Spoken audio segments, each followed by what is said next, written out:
ربنا آتنا في الدنيا حسنة وفي الآخرة حسنة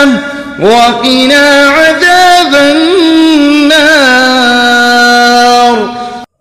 فمن رضی فلہ الرضا، تو جو شخص مصیبت پر صبر کر کے اللہ تبارک و تعالیٰ کی رضامندی حاصل کرنے کی جستجو میں لگا ہوا ہو،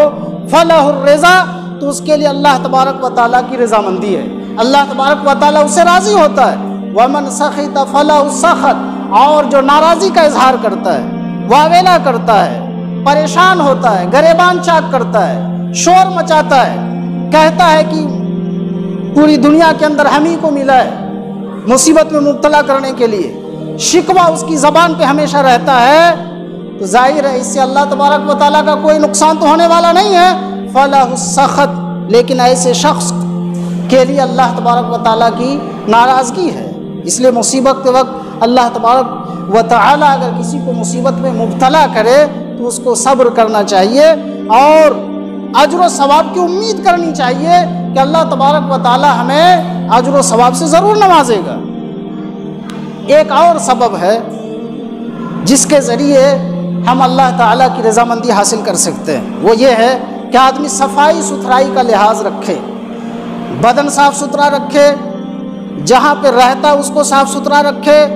اپنے محلے کو صاف ستھرا رکھے، اپنے گھر کو صاف ستھرا رکھے، مسجد کو صاف ستھرا رکھے۔ آج مسلم محلے کی بڑی درگت ہے،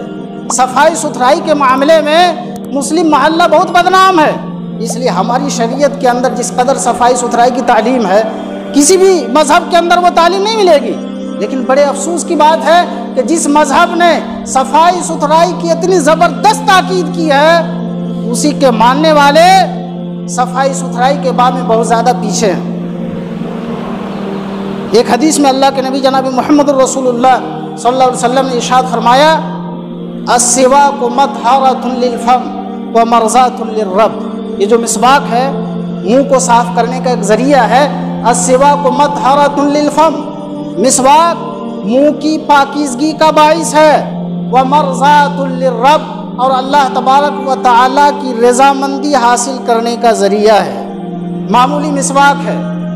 آدمی اس کو کوئی اہمیت نہیں دیتا ہے، لیکن کوئی شخص اگر مسواک کرتا ہے اور اس کی نیت درست ہے، حدیث پر عمل کرنے کی غرض سے وہ کر رہا ہے کہ اللہ کے نبی جناب محمد رسول اللہ صلی اللہ علیہ وسلم نے اس کی فضیلت بیان فرمائی ہے، یہ نیت ہے اور وہ مسواک کر رہا ہے، اس سے اللہ تبارک و تعالیٰ راضی ہوتا ہے۔ وَمَرْضَاتٌ لِلرَّبِّ، یہ مسواک جو ہے اللہ تبارک و تعالیٰ کی رضامندی کو حاصل کرنے کا ذریعہ ہے۔ تو یہ 3-4 اسباب آپ کے سامنے بیان کیے گئے۔ دعا ہے کہ اللہ تبارک و تعالی ہم تمام لوگوں کو